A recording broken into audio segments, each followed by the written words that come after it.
back to the show. Tough news recently about unemployment rates. Last week, the Labor Department released November's data, which showed that more than 500,000 people lost their jobs last month alone, the worst level in 15 years.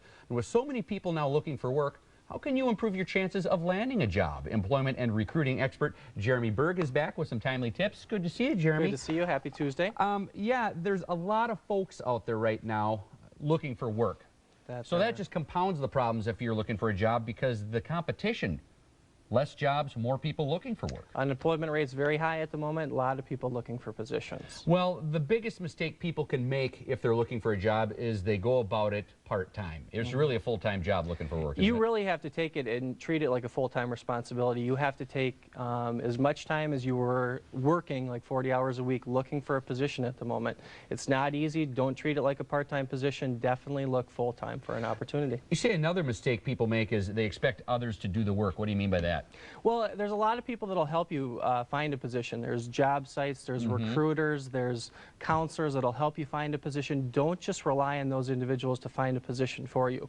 They're definitely there to help you. A recruiter, if they call you, pick up the phone, give them a call back. They're there for you. But don't just rely on them to do the work for you. They're just one resource. Go ahead and make calls for yourself. Look in the paper, look in the bunch of internet sites. But you definitely need to do the work for yourself. Don't rely on everyone else just to do it for you. Yeah, I don't know if I'm getting ahead of myself or if this is another tip, but I've made that mistake where, especially on the internet, you post your resume out there everywhere and expect them to find you a job. You know, just because you go on Monster or any of those other sites, you think, hey, the job offers are going to come rolling in because everyone's seeing my resume. Right.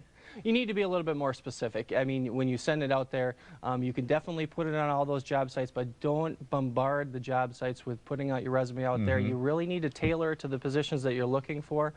So it's good to use those job sites to put it out there, but don't just put it out there numerous times. Be a little bit more specific. How do you follow up once it's out there? That's the biggest thing, the follow-up. You can't follow up if you're putting it out there 1,000 different places. Yeah, yeah, you lose track of where it is. Okay, those are the don'ts. Now we have some do's, and this will get you a long way. It's never a bad idea to have a well-written resume. Yeah, it's funny. I mean, the amount of resumes that I see on a daily basis, even just yesterday, looking for an accountant position, the word accountant was spelled wrong twice in the first 5 sentences. No. In today's day and age with spell check, there's no excuse.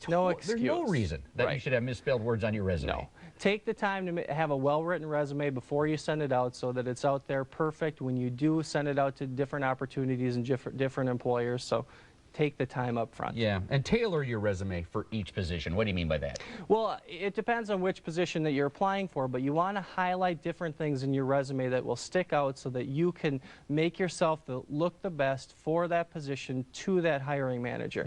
So some skills might stand out more for a position versus others, so obviously tailor it a little bit better so that that information sticks out, such as when you're writing a cover letter. You want to talk about different things that apply to the position which you're looking to attain. In today's day and age, if you just have a little bit of computer savvy, it's so easy to do because you just store your computer on the desktop, make the change. You don't have to save the changes if you don't want, but it's so easy just to tailor it, print one copy off to send it out, and then just have that stored on your computer. Yep, that's very much so. Very easy. Yeah, it really is. And have a professional email address. I like this one in your example you sent over was don't have hot stuff at yahoo.com. Not good. And I have had people that send things over to me that hire me for this job or I am your man at yahoo.com. Those are cute, funny, weird email addresses which are very nice and they catch your eye, but ultimately they're not professional. See, there's different schools of thoughts that I've heard that you've got to stand out. Maybe some people are taking that the wrong way and trying to be unique like that. A little too cute.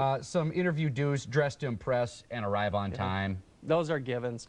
I mean, here's the other thing. Not only arrive on time, be a little early, but don't be too early. That's the other thing that we found. Some people that have showed up a little bit more than 20 minutes too early, they don't usually end up getting the second interview either. So don't be late. Have a positive attitude. That's very important. That's a huge one. People that come in with a negative attitude, that tends to show when they're in that interview process. Be positive. Always talk about the past employers in a good light.